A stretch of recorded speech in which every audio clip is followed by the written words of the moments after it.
Einen sonnigen guten Tag und willkommen zu The Art of Fitness, deinem Podcast, bei dem es darum geht, zentrale Fragen und Ideen aus den Bereichen Fitnesstraining, Mindset, Ernährung und Regeneration auf den Punkt zu bringen, um dir auch zu mentaler Hypertrophie zu verhelfen und deinen Weg zum mitdenkenden Athleten zu begleiten.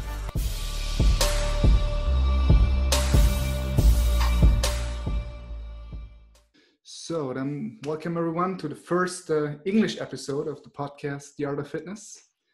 And our topic today is mindset training.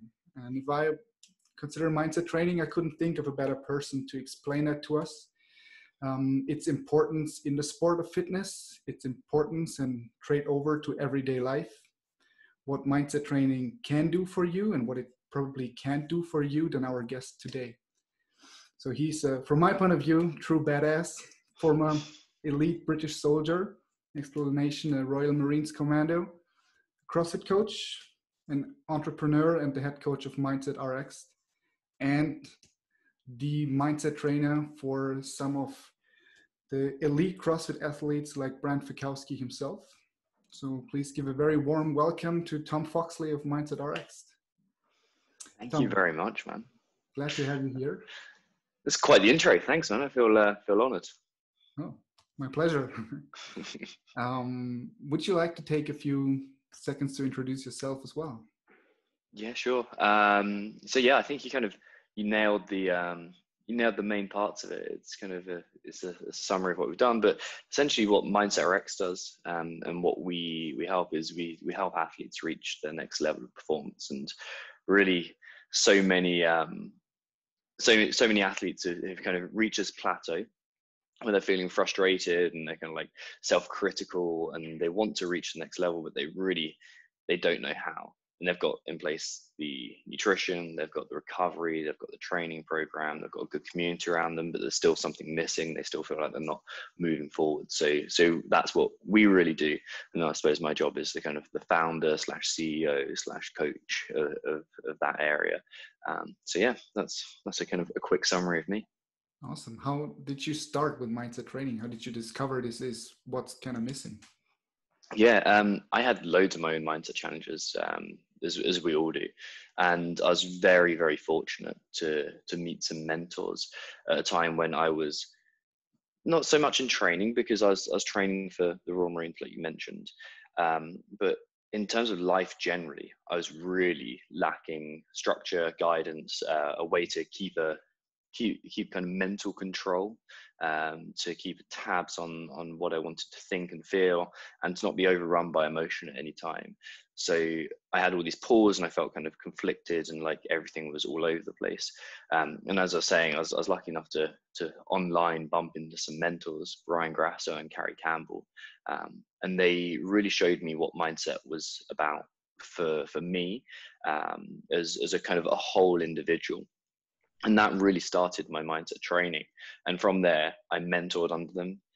I went to explore avenues of philosophy, like Stoicism, even some kind of spirituality, like around Buddhism and Taoism, eventually looking into kind of deeper psychological things. And then as I was coaching athletes at the same time at CrossFit gyms and through personal training, I realized that these same conversations that I was having about my growth was the exact same conversations that these athletes needed to have. And we started kind of just chatting about what was missing in terms of structure and guidance and control over their mental thoughts, their mental emotional state. And really that's how the start of Mindset RX happened. And my growth through that has been a constant challenge to keep ahead of my athletes and keep growing and to keep putting myself in those new situations, and bringing on new coaches eventually to Mindset RX. But yeah, that's really how I got started. All right. Well, that's pretty nice. Because of that, I found my mentor, I would say, yeah. Which was actually pretty lucky as well. It was just like kind of a side note in Afghanistan after training. So that one Dutch operator who said, "Hi, have you ever heard of Tom Foxley?" I'm like, "No, who's that?" He's like, "Okay, he's absolutely famous for going into the dark places and therefore getting out better performance. And that sounded so interesting that I actually started to read your books and then finally get into the former Inner Athlete Performance Camp, which is now the DMG, right? Yeah, Digital Mindset Gym. Yeah, it's amazing how that kind of effect happened. And we started off really so focused on intensity tolerance. Like, how do we push harder? How do we push harder? How do we push? And that was the whole thing. It's like, it's a very simplistic view of what training is, but it really helped because there's this idea that when you go towards intensity, you really pull out that true version of yourself, and usually the version that you don't want to see. Like, it's the same throughout life, right? So when we add intensity to a situation, and I'm sure you've seen this many times, not just in the gym, a true character gets revealed. So it's like that kind of, you put a fire under them, and it's like, oh, okay, that's who they really are. So it really gives us this avenue to see what someone's mindset is. And then we kind of built in all these other avenues of like looking at like, oh, okay, there's more to this problem. It's a more complex problem than just, can you work harder in a workout? There's like, what's the subconscious belief of this? Like, what's the heart of this? What's the story this person's telling themselves? Who do they believe they are? Do they have self-worth? Like, all these kind of things that add into it. And it built up this much more nuanced product. It's pretty cool that we started with just how hard to push, and then that word spread pretty quickly. And like, we're lucky enough to find people like you. Yeah, thanks. So there's actually a progression into what you coached. But how would you define mindset training? Like, just what is it? That's a really good question. I suppose I need a more simple answer to that. Mindset training is changing your stories and your beliefs, so that you can unblock your potential. Most people, they're trying to add in new things to their success the whole time. They're trying to, like, okay, new program, I need a new nutrition plan, I need a new recovery program, I need new breathwork program. But the reason they're not getting to where they want to be isn't because they need to add another thing. It's that they need to release themselves from those limits that they've had so far. So their limits of beliefs and stories that they're telling themselves subconsciously, so beneath the surface, they don't even know they're telling themselves these things. And we need to flip those, unlock them, and then like open up the path to their success. So really mindset training is unblocking these limiting beliefs. Okay. And how would you recommend someone starts with a mindset training? Yeah, nice question. The first thing to do is a testing phase. They need to understand where their stories come from, and also the language, the emotions, physical sensations, and behaviors that lead into that.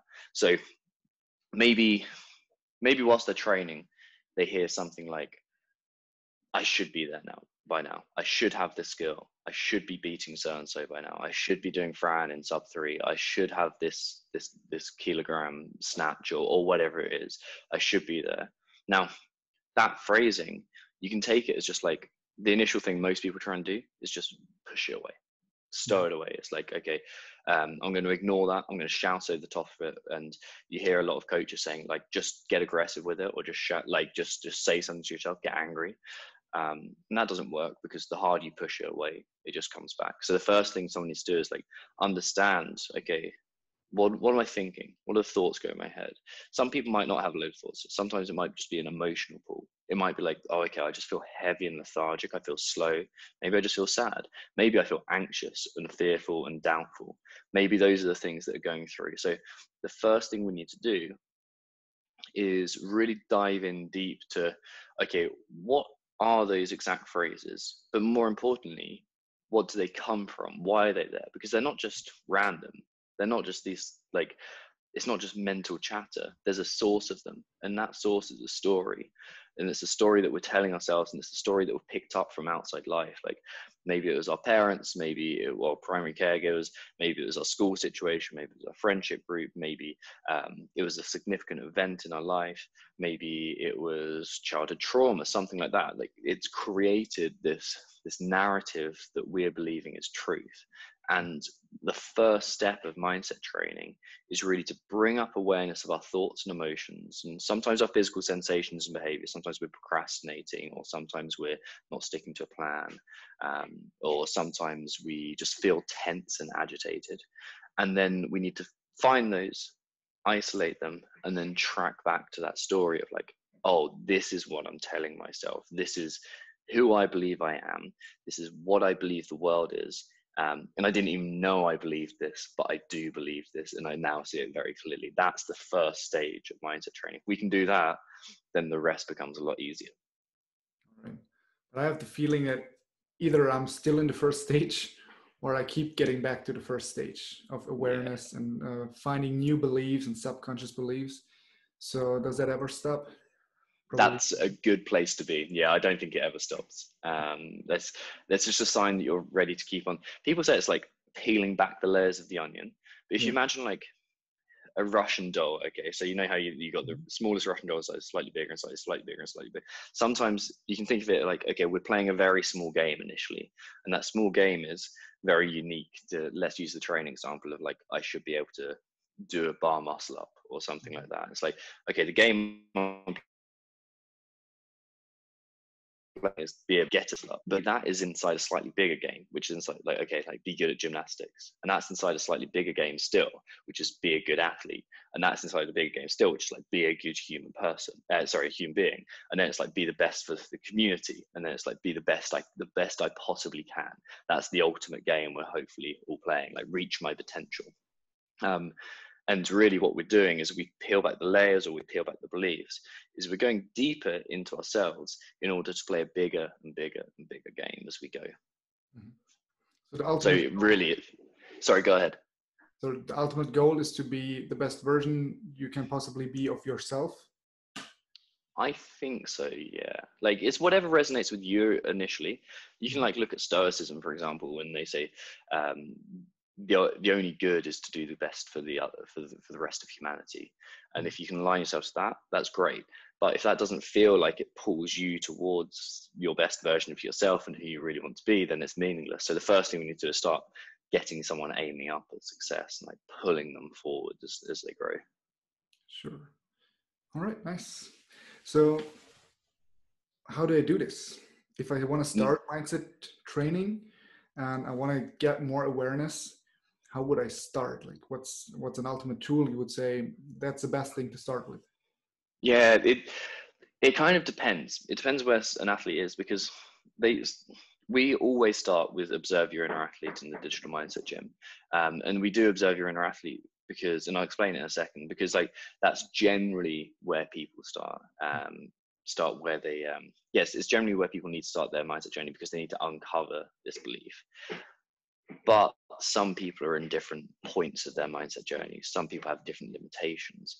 Some people are extremely kind of slow and lethargic and kind of like, I feel very almost depressive. Some people are like what we call the puppy dog model. They're constantly wanting to go. And it's like, I need to get to the next level. And then some people fluctuate between the two, which is where most people are. This kind of changer mindset model, where they're like, they feel great for maybe a week and then they don't feel great for a week, or they feel great for a day and then they don't, or even like an hour, they feel great for an hour and then they feel shit for an hour. So depending on where they are, it requires a bit more nuance with where they start. But generally I would start with observe your inner athlete, which is like, you're super familiar with this, and like hopefully you have like people have access to prompts that they can follow. But if they don't, get out a journal or a notepad, or even the notes on your phone or like a Google Doc or something like that, and just start writing whatever comes into your mind. Start writing out onto paper. If that is if it's really positive and it feels good, then great, it's positive, it feels good. But if it's self-critical, if it's full of doubt and fear, if there's things that you'd rather not look at, if there's some shame there, if there's repeating phrases, you also have to be brave enough and vulnerable enough to get that out onto paper too. Because again, we can't push away that narrative. We can't push away that mental chatter. We have to bring it up to the surface and be brave enough to see it to begin with. and then go, okay, that's what I'm dealing with. Once it's on paper, it has this ability to go, that's what I'm dealing with. So observe your inner athlete, very simply, streaming out your subconscious onto paper so you can get a handle on it, so you can see it truly, and so you can understand it's not you. Now, some people will start doing that and they'll be like, okay, I don't see the value in it, so they won't make progress with it, and that's fine. If that's part of your journey, that's part of your journey. I encourage people to keep going, and that's absolutely fine. Some people, they'll be writing out and it all seems kind of meaningless and small. Again, they just have to keep going, keep channeling and switch off that kind of bit that's kind of consciously trying to create something new. And the third thing that happens is sometimes people start writing, and as they write, they're like, oh my God, what's coming out here? I am a broken human. And as they start writing, they start to they see, it feels like the world is collapsing around them, but really what's happening is they've just brought up the same stuff that everyone else is feeling. They just don't know they're feeling yet. So if that happens, that's actually a great sign. Take a step back, breathe, and then we can work with it. Nice. So you mentioned journaling now, like streaming your thoughts onto paper. Why is that such an important tool? Why does it need to be journaling? Can it be something else, like a reflective self-talk as well? What were you thinking 90 minutes ago? Good question. Yeah, exactly. Like that's really the challenge with it. We don't know what we're thinking. It's like, it's very easy to just think through journaling prompts or think through, okay, what's on my mind? But human nature is such that we get pulled and distracted and going, especially when we haven't worked on a mindset, we're more distracted than we've ever been before. So if we're not going to get a handle on it, we need to write it out so that we can see it. And we need to be able to observe it. And also it gets it out of this kind of squirrely, emotionally attached place in your mind. And while it's on paper, you or a coach go, okay, that's where my beliefs are. I can see them. I can get a bit more perspective. Like, depending on the belief, it might be uncomfortable to get it out onto paper. But once it's out there, it's out there. And then it becomes something you can do something about, as opposed to something that's living at the back of your mind, dictating everything you do and stopping you from reaching your potential. So it kind of becomes an object. Yeah, exactly. All right. Yeah, exactly that. It becomes also a bit more real sometimes, so you have to own up to it. But yeah, it becomes an object in some way, or it becomes something separate from who you believe you are. All right. So if that is what I believe I am, and you said something else before, like that's not your true self, what actually then is my true self? Is that definable? That's something I can kind of get a touch of what it is? Because if I'm not my thoughts and my behavior, what else am I? That's a really good question. This is a really good question. I'm not sure what we actually are. Like, when you look close enough, like, and anyone who's really delved deep into meditation, you can drop back and you can go, okay, so like you can start to see your thoughts, and then you start to see consciousness as this kind of entity that you are in, but at the same time as you being in it, it is everything that you can see. So it's like this thing that you can look at from afar, but somehow you're in it at the same time. So like, really, we're trying to answer what is consciousness and what is life, and that's a question beyond my grade at the moment. So I might figure it out, but I don't know quite yet. But yeah, most likely need to get Seneca out of grave for that. Huh? Sorry. You probably need to get Seneca out of grave. Yeah. That would be the one.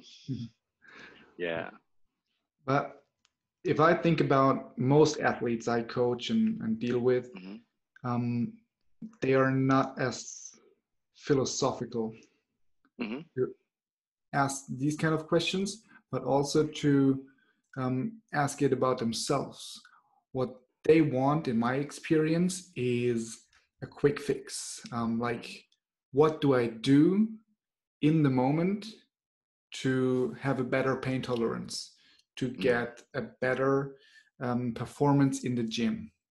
How does journaling relate actually to performing better in the gym? because that's kind of hard to explain to a, let's say, a meathead just trying to get the THUPS 3 Fran, that he's supposed to sit down with a journal 5 to 10 minutes each day and just stream his unconsciousness. Yeah, it is a tough one, and part of that is the responsibility of the coach to kind of create the culture where it's like where we create a more reflective culture for people to take a step back and think more philosophically. Some people, I just don't think mindset work is right for. I think that you have to get the most of it, you have to be willing to take a slower approach. But the way to really frame it is like, okay, you're turning up to the WOD, you're getting into the pain cave, you're suffering, you've got all these thoughts coming out. That is the test. Like that's like the daily equivalent of going to the CrossFit Games. And if you're going to go to the CrossFit Games without preparing, without training, without working on your nutrition, without working on your recovery, without fixing your sleep, you'll go there and you'd be terrible. But you wouldn't think, well, why am I so terrible? You'd think, oh, well, because I haven't practiced. I haven't put the work in over the last few months. So really those thoughts and emotions, they are the output. They're not the true, we often think of them as the input. We often think of the thoughts and emotions as something we control, but really it's kind of like a half and half. They're deep. So really we need to take a step back and look at that product. Look at the thoughts and emotions in the story and find something a little bit deeper. So in short, I think it's a cultural change that needs to happen. Some people at the start of things need to be leaders and need to be advocates and be vulnerable in sharing, like, this is what I'm working on. And hopefully through that, we can set the example. We can be the example, as Coach Jay says in Mindset RX.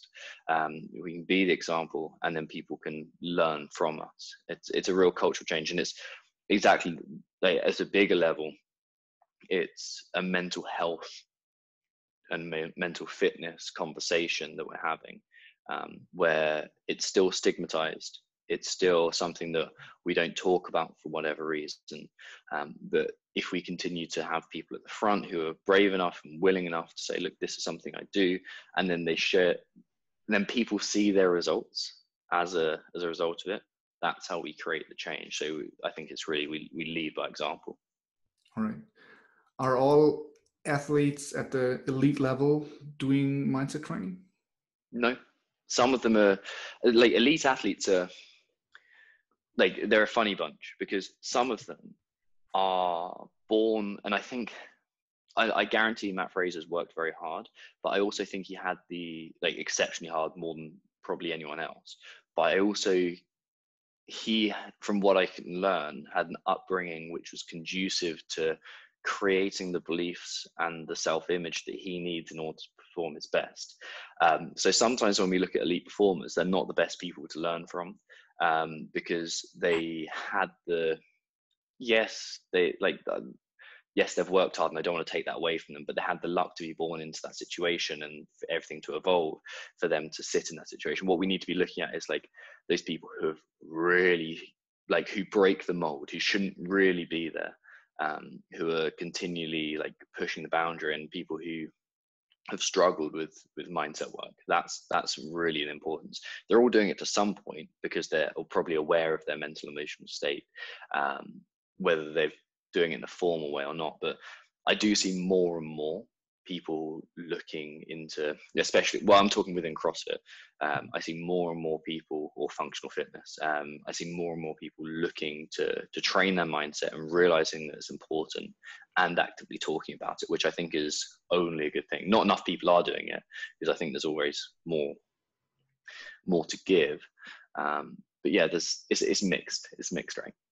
All right. Is Brent Fikowski a good person to learn from? Yeah, I think he is, because if you look at his body type, for example, and you think he shouldn't be at the games, like, he should not be there, because he's taller than the average CrossFitter, but he's a very reflective human being as well. He's very aware. He's very personally aware of his mental state, and he's also looking to find the next edge. It's incredible that he's performing at the level he is, because I think biologically, or or structurally he doesn't fit the mold, yet he's still pushing that standard. He's still, and part of that is because he's willing to look at his beliefs, challenge them, and really, find new perspective on his mental emotional state every day. Right. Can you share like the 3 biggest improvements you made by mindset training? Yeah, sure. The biggest one I can see is, I'm going to make a note because I'm going to forget 2 of them which just came up. So the biggest one that I think is unique to almost no elite performer is the self-criticism. He, like everyone, he's driven, or like everyone who achieves good things, he's very driven. He is aiming up. He wants to be the best he possibly can. So he puts a lot of pressure on himself, and that pressure isn't necessarily a bad thing.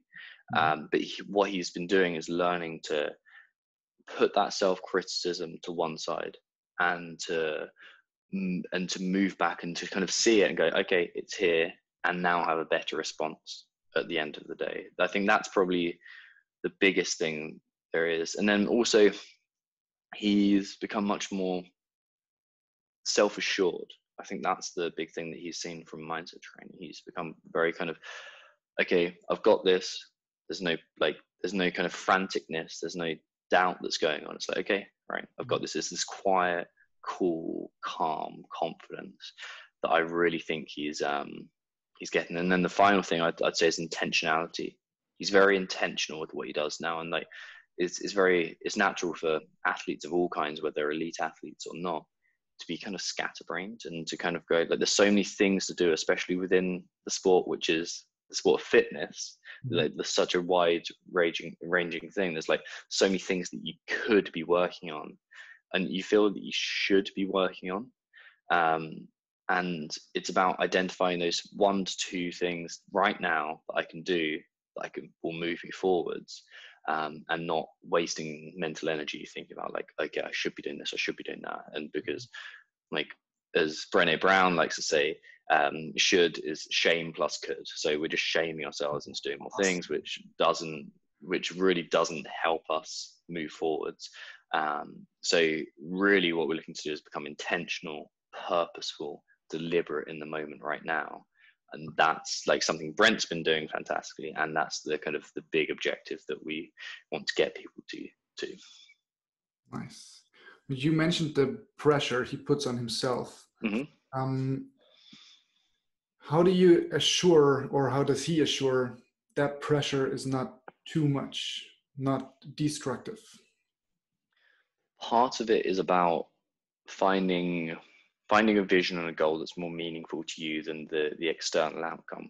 If we can focus on who we're becoming as opposed to what we achieve, then we have control over who we're becoming in any given moment. Like right now, I can be the person I want to be. You can be the person you want to be. Brent can be the person he wants to be in this moment right now. But we can't have the external success right now. And the external success can always be taken away from you. It can always be ripped away. Something can go wrong. Luck will intervene.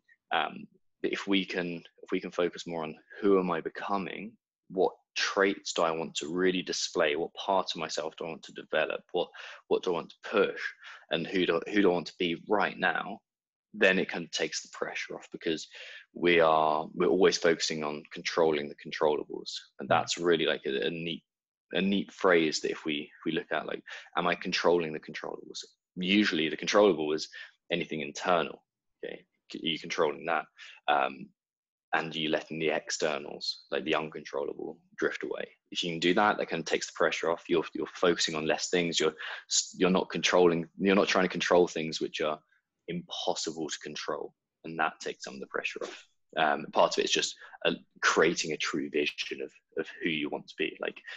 Like so getting, like, that's really the second step of mindset work. It's like, okay, I've tested where I am, I understand my subconscious, and now I'm aiming up.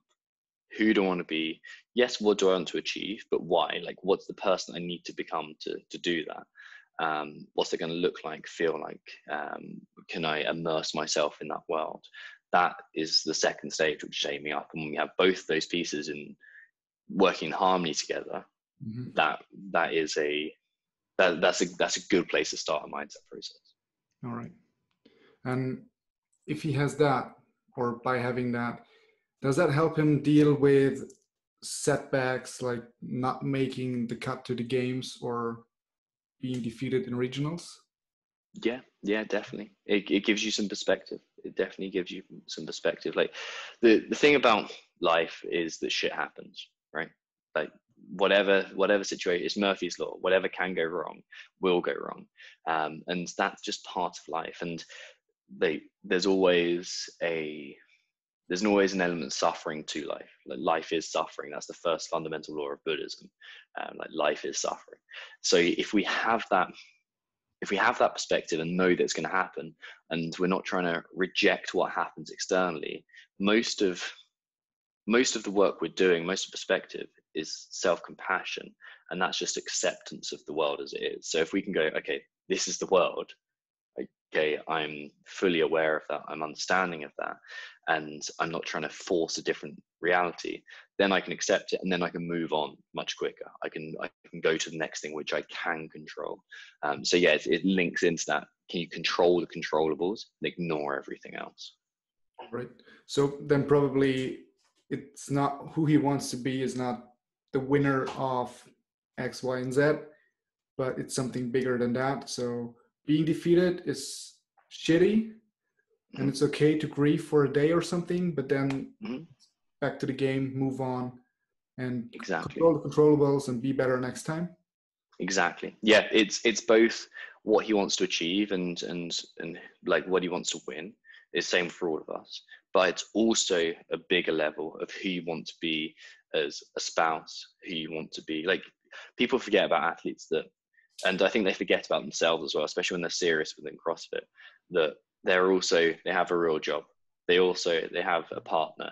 They also, maybe their parents, they are their brother. They have all these other roles they're trying to fulfill, and I think this is a big problem within athletes. They take it so serious. Athletes of all levels, they become so linear and fixed and focused in such a narrow aperture of their life that they put so much pressure on that small thing. And like, mindset work isn't just about training yourself to be a better athlete, but a better person as a whole.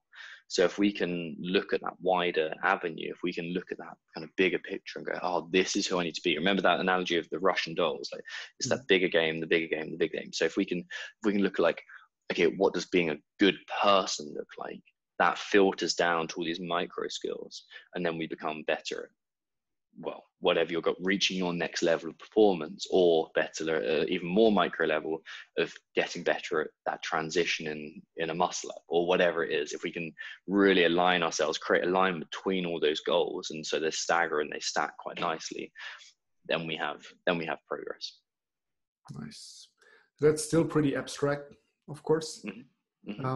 How do you actually feel about kind of motivational quotes or quick fixes for performing better? I think they've got their place, but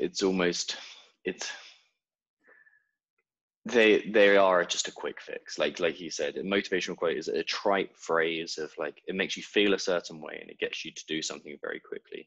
But if you're relying on motivational quotes to get you moving forwards as a human being, you're missing the deeper drive, because unless you're reading that quote or finding a new quote that has that same drive attached to it every second of every day, then you're still not going to make progress. And you kind of have to force yourself, right? If you're using, like, you've got two options. You can motivate yourself towards success, and you can push, and you can use willpower, and you can use force, and you can use grit and determination, which has its place. But it's like, yeah, it has its place.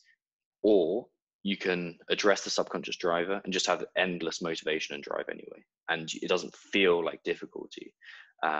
Everyone thinks that the likes of Brent or the likes of any great athlete, they've got this constant fire, but the reality is they're normal people like you and I, but they've just tapped into that subconscious driver, so it doesn't feel like the same level of grit. It just feels like their subconscious is aligned to who they want to be, and because of that, they take the steps forwards without having to force them. So you can use motivational quotes, you can use drive, you can use force, or you can address the root cause of it, and you can make actual progress without having to force, without having to use up all that vital energy every day. And you can just take step after step after step that flows naturally because you've addressed the root cause of it. So I'm basically getting into the flow state more easily and probably put more love in embracing the hardship. Yeah, that's part of it. It's definitely a part of it. There's like a flow state is an interesting one. I think what we refer to as bound nature and free nature. So free nature is essentially what flow state is. It's an absence of pressure. Of bound nature as in wrapped up, tight, constrained. That's when we're trying to force ourselves into being a certain way. And yeah, when we're in bound nature, we're not going to be the person we need to be. We're performing. Bound nature is essentially non-serving actions. When we're putting ourselves non-serving actions, thoughts, emotions, and physical sensations. When we're in free nature, we're experiencing serving thoughts, emotions, physical sensations, behaviors. So if we can find free nature more, which happens with awareness, like this is really the third step. You're really leading through this nicely. The third step is like finding free nature and being aware of that, and being able to, even when you're in bound nature, become aware of that too, so you don't become reactive. When we can do that, when we can generate that perspective, when we can generate that presence, then we can use what we've learned through Observe Your Inner Athlete in that testing phase, and then when we can align ourselves to who we need to be and to that ultimate goal, and then using that presence that we've developed, we can look back and go, okay, these are the things I need to watch out for. This is where I want to be. I'm present enough to make that decision now that aligns with who I want to be. Right. So can I force to get into free nature? Like if the lightness in training, the easiness is gone for the moment, everything feels hard. I drag myself to the gym because I'm trying to put grit on it and actually push through. Can I force that it's easier again? You can't force it. Like if we look at, like, it's about seeing real, like when you speak to a great athlete and you ask them about a really amazing piece of athletic performance, what you hear is, I don't know what I was thinking at the time. I was just feeling, I wasn't thinking. It all felt easy. To me, that, like, I don't know about you, but that doesn't sound like grit. It doesn't sound like forcing yourself to be in that place. It doesn't sound like pressurizing yourself. It doesn't sound like, oh, you're not good enough, you need to work harder, you're tougher. Like, it doesn't sound like that. Great athletic performance happens with an absence of thought, an absence of, or when we switch off the thinking mind and allow ourselves to just do. That's where truly great performance happens. So it's about allowing yourself to get into that bit and very quickly seeing, okay, I'm in bound nature, and then dropping it. When we can develop that skill of like, okay, I see it, I drop it. I see it, I drop it. I see it, I drop it. That's really what we want. We want quiet, we want presence, we want focus, yes, we want flow, and we do not want forcing yourself into that, because there's no amount of smelling salts or pre-workout or motivational quotes that's going to do that for you. Sure. Because it's two different, you've really got two different approaches. You've got the force and the motivation, or you've got the sitting with it and being still, and it's that stillness that creates or mental stillness that creates really exceptional performances. You mentioned earlier on the question about journaling that it may not be the right thing for everyone. Who, in your opinion, needs mindset training? Who is it for?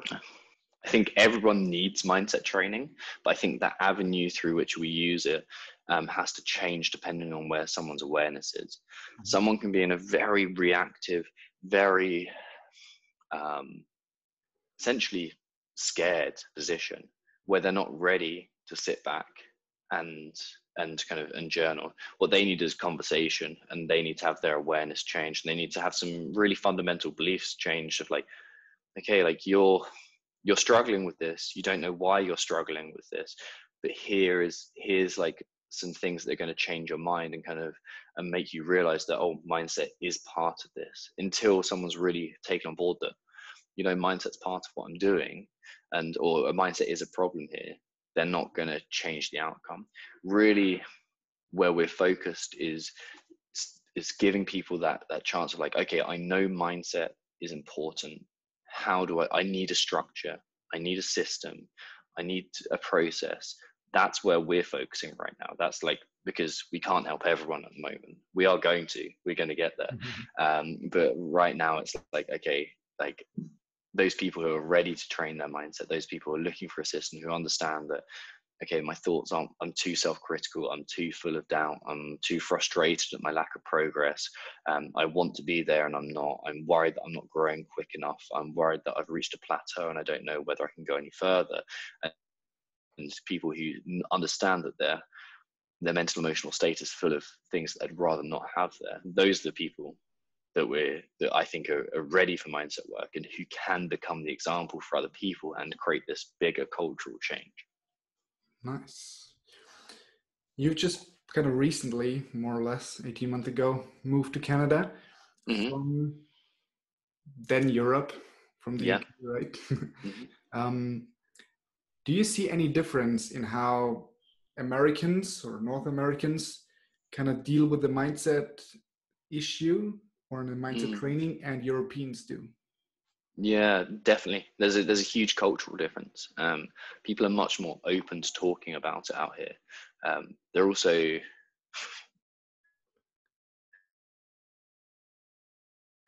much kind of opinion work and like what needs to be done. In Europe, people are a bit more closed off to it, from what I've found, although that is changing.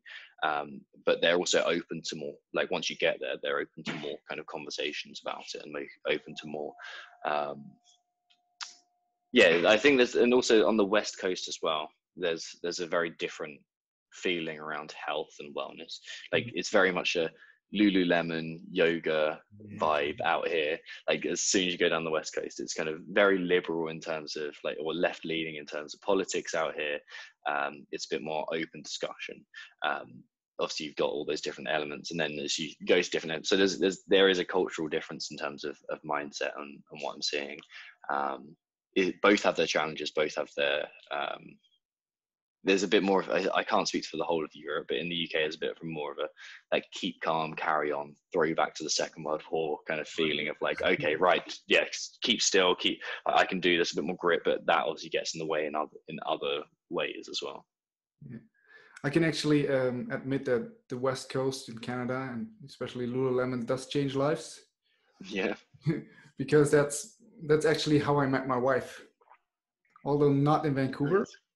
But I went to Vancouver like shortly after a relationship breakup, and a friend of mine who is from Canada and who I met in the national park just up in the direction of Whistler, so Edmonton, that direction.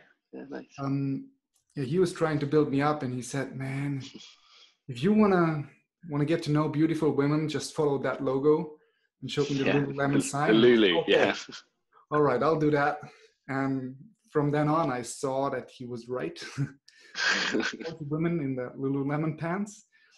And when I came back to Munich, I opened up Facebook, and it said, "Whoa, Lululemon's opening up a showroom in Munich.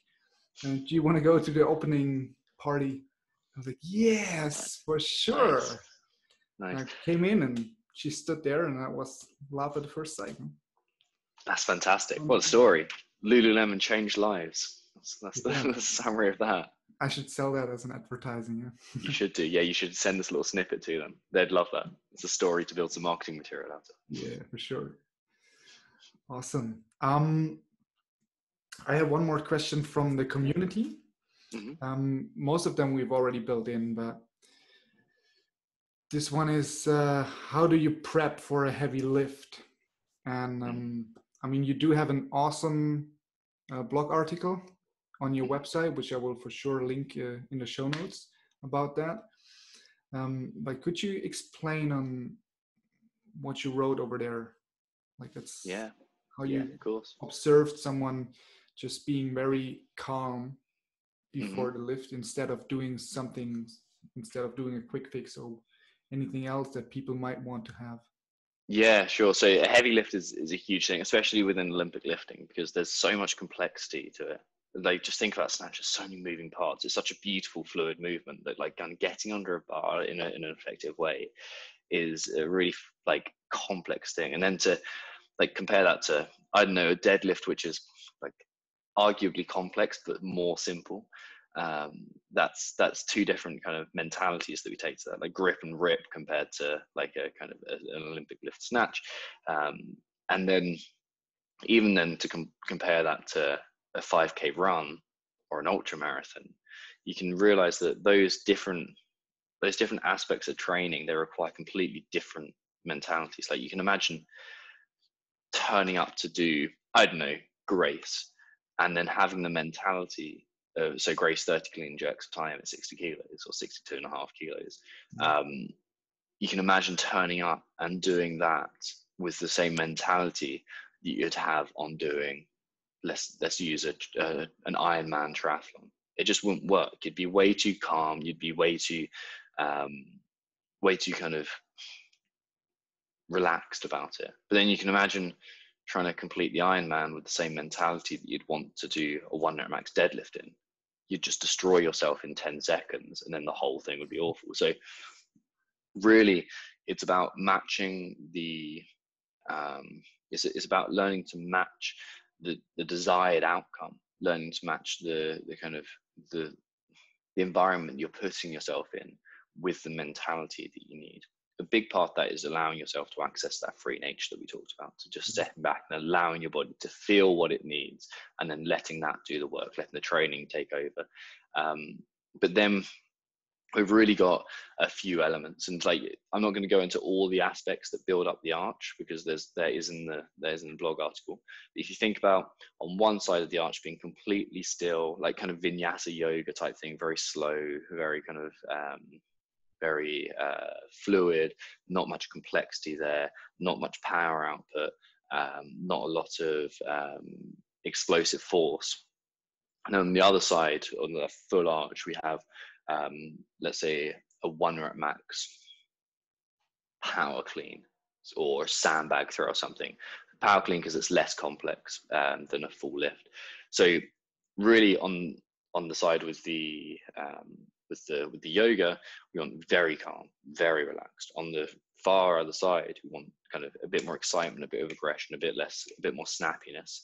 So how do you prep yourself for a heavy lift?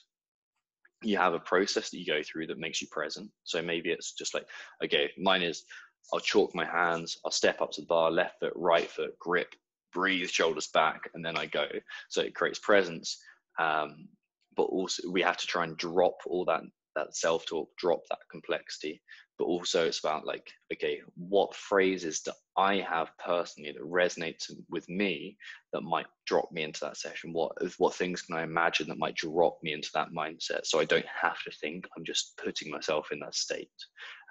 So it's a complex challenge, and it requires self-knowledge. And there's two sides to it. Number one is learning to drop the self-talk, or drop all the complexity, drop the over chat.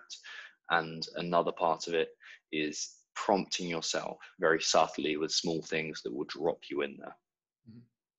But that could be anything I like. So I can take any kind of movement, any thought, any saying that could prompt me into being present. Yeah, something like that, or something that reminds you of who you want to be. So we use the inspiration statements a lot within the Digital Mindset Gym. An inspiration statement is a 2 to 5 word summary of who you really want to be and what your vision looks like. Mine is adventurer warrior, which I've spoken about kind of a good length before, but as a recap, it describes perfectly who I want to be. There's the adventure aspect of doing new kind of semi-risky, almost dangerous things that push the boundaries and that requires being outdoors and nature, but also kind of the exploration of my own challenges. And then there's the warrior aspect as well, which is grit, determination, which we've talked about, but also that presence and that kind of that desire to be tough and resilient. Mm-hmm. So I can say those words to myself when I'm training, and it reminds me of exactly who I want to be in that moment. That won't work for everyone, but it works for me. So it's about finding that thing for everyone. Nice. Right. Thanks. Um, two more questions from my side, Of course. or actually three, with the one being you took a note a few minutes ago. Did we already get to that Yeah, point? we did. All Yeah. right, perfect. And it's two more questions. First thing is, where do you see the difference between meditation and mindset training? Because I have the feeling that over here, there's a lot of mindset coaches, or let's say mental coaches, that all drop back to meditation and meditation only. So it's always spiritual. It's always kind of weird. Like, yeah. Yeah, like I think meditation is invaluable once you understand it truly, but it really has this feeling of like crystals and incense, right? It's like this kind of like, okay, it feels like kind of, I'm getting the hippie vibes, I'm getting the kind of, and that's not right for some people. There's also the side of meditation that's, okay, someone like to take it to an extreme, because it's good to test the ideas in an extreme. Say someone is exceptionally depressed. What good is it going to do getting them to sit with their thoughts for 10, 15, 20 minutes at a time? Like, not really anything. If they're taught properly, and like they've got a good meditation teacher who can kind of get them to see that what we're really trying to do is see consciousness as it is and separate ourselves from consciousness, then that's very useful. But meditation has I daily, or 5-6 days out of 7 on average, but I've seen a lot of use for it. It brings awareness. Meditation there is to create awareness, to create presence, and it does a very good job of bringing us into awareness of free nature and bound nature and making us non-reactive to that station. So we don't see it, attach, and then become obsessed by it and then can't react out to it. We can just sit back with good meditation and go, this is my state, this is what I'm feeling. Mindset training is about addressing 3 aspects. There's the spiritual aspect that we just really talked about, the psychological aspect, and also the philosophical aspect. So really meditation is an underpinning. It's a tool to use when it's appropriate, but it's not the be all and end all of mental training or mindset training for athletes. Mindset training is far more comprehensive and addressing a slight meditation aspect. Meditation addresses a small chunk of the pie. Mindset is that pie. All right. So meditation could be or is a tool within the mindset training toolbox. Awesome. Yeah, exactly. I remember talking to you about that probably a year ago on a chat, and you said that you felt meditation was kind of accepting what is, and mindset training is changing the subconscious belief behind it. Mm-hmm. That's exactly what it is. Yeah, that's exactly. Meditation, very good. Yeah, it definitely got its tool. But yeah, thank you for reminding me of that, because I forgot that I said that, and that's exactly it. And by the way, I use Waking Up by Sam Harris. I think it's a fantastic app. But I haven't used an app that's any better than that, because it's a really, really good meditation app. Oh, nice. Okay, so you meditate right after the getting up? I get up, I go for a walk. This is my current routine. It changes because seasons change and drivers change. But right now, it's get up, go for a walk with a cup of tea, and just kind of walk around and basically look at the dogs and make myself kind of present with nature and wake my body up. Get back, I'll read some philosophy usually, or something that reminds me of the type of person I want to be. So I'm working on changing that subconscious belief by kind of showing myself as like, okay, this is who I can be. This is who I can be. This is a golden standard. This is who I have the potential to be this moment. And then I meditate, and then I journal after that. Wow, awesome. Why actually journaling in the morning? Can it also be done in any other time of the day? Yeah, it works for me. It's quite a good idea to, especially when you start mindset work, to begin your observe your inner athlete, especially first thing, because it's very easy to stream. You know, when you're kind of foggy headed and you have all those thoughts that have been processing once you sleep, and you wake up and you've got a few things going around there. It's good to just get them out into paper, because we're not thinking as much. But it's kind of when it works for you. is the main thing. And then technically, we should usually do our wins, our AMWAPs, as many wins as possible. Do those in the evening, because they give us our subconscious time to dwell on what we've been discovering. Right. Nice. But really, it's whenever works for you. When you can fit it in, when you make it happen, that's when we should be doing it. Like, because the most important thing is we have the habit, and then we can begin to optimize it. All right, maybe a short story on that AMWAPs as well. That goes back to the mission in Afghanistan again.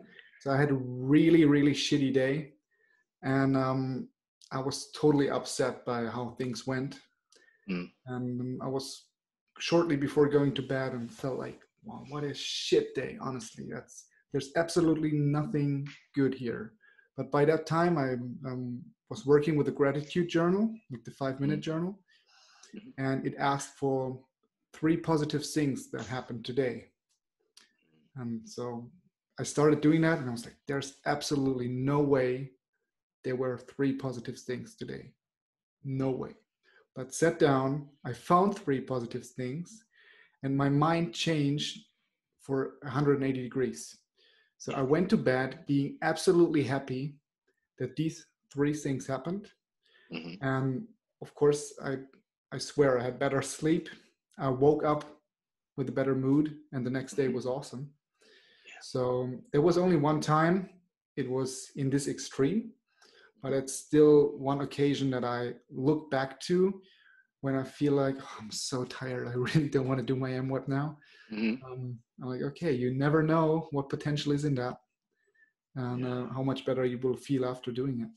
Exactly. That's why it's mindset work or mindset training, because it's hard. Like we're not, whatever that exercise is that you find most difficult is probably the one that you need to do most. And in that situation where it's like, it's very easy, and obviously out in Afghan, there's all this, it's more extreme than anywhere else, but that also means it's more important to keep your shit together and to be able to train your mindset and to have that mindset. So it's a really good thing to kind of like, okay, I'm going to find this difficult. Now's the time to do it. So yeah, good effort. Like that's a strong effort in mindset work to kind of get down, put the time in, and get the rewards from that. Right. Yeah, just felt that would be a nice story for all people trying to find the actual potential in that. Exactly. Thanks for sharing that. My last question is why the Stoics? Why is it always, or I have the feeling that mindset training often comes back to the Stoicism. Like I'm currently reading Ross Edgley's book about resilience. I don't know if you've read that. Yeah, the guy swimming around England. Yeah. And he's coming back to the Stoics as well. Why them? What's so important about it? I think there's a few reasons. The Stoics have come back time and time again. I'm reading, it's called The Inner Citadel by Pierre Hadot. And it's a summary of meditations by Marcus Aurelius. And what's key there is so many people have used it, from the founding fathers of America to Tim Ferriss now and Ryan Holiday, who are suggesting it, to Ross Edgley. Like there's all of these people who Stoicism kind of sits well with. The first reason is because it's founded in principles that work. Okay, like so it's essentially saying control the controllable, stop reacting to things, and it's and many more things besides. But it's simple and it's elegant and offers you a blueprint for how to act and how to think, which is like very few other things do it. They're also the same principles that pull through, particularly Buddhism. If you look into Buddhism, like not so much the extreme aspects of Buddhism, but like if you look at, okay, they're saying presence, be present for where you are, have gratitude. Both are saying have gratitude for where you are. They're saying look towards difficulty and embrace hardship. They're both saying that. They're saying that the obstacle is the way, to use Ryan Holiday's phrasing or Marcus Aurelius' phrasing originally. They're all founded in the same principles, so they're an operating system that works, and they are also the exact same phrases or the exact same principles that we see in things like cognitive behavioral therapy or any psychological practice that actually works. There's like it's essentially exposure therapy and everything and awareness of your own internal state. They're all based around the same principles. So why Stoicism? I think it's accessible. I think it offers a playbook to run your life by, and really it works. Like that's why it's so good. And I don't know whether you like, it depends which translation you read of Marcus Aurelius or Epictetus or Epicurus or anything, or Seneca. When you read it, it feels like it's written today, and it's like, yes, that's 2,000 years ago, but people are still struggling with the same challenges, and it just gives you some perspective of your place in the world. I think that's a really nice aspect of Stoicism. Right. So maybe just humans didn't change that much in the last 2,000 years. Exactly. Yeah. Technology did. Mm-hmm. Yeah, we are. Just think about like phones and how we use phones. Yeah, we are, or social media. We're still the same pretty much as we were 150,000 years ago. Yeah. But we're in a completely different world. So it's useful to know that our hardware is essentially the same. Awesome. All right.